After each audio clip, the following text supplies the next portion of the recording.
কাল বাজার থেকে শ্রুতির বাবা এনেছিল পাট শাক। ওনাকে কে যেন বলেছেন পাট শাক খাওয়া খুব ভালো, পেট ঠান্ডা রাখে, তাই আর কি বাজার করে হাজির। আর আমিও এগুলি নিয়ে বসে পড়লাম বাছতে। ছোট থেকেই এই শাক পাতা খাওয়ার অভ্যেস আমার কোনো দিনই ছিল না। মা অনেক জোর করলেও কিছুতেই মুখে তুলতাম না। আর আজ মনে হচ্ছে অনেকটাই বড় হয়ে গেছি, এই শাক পাতা খাবারের স্বাদ আজ পাচ্ছি। আমার মা অনেক ভালোবাসে এই পাট শাক খেতে, আর মা সবসময় বলতেন শাক খা, শাকে ভিটামিন সি আছে।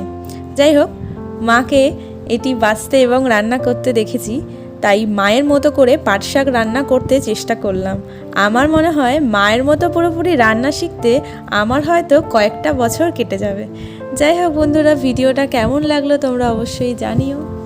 এদিকে তোমাদের সাথে গল্প করতে করতে আমার পাট শাক প্রায় রান্না হয়ে এলো। তো ভালো থাকবে বন্ধুরা, টাটা।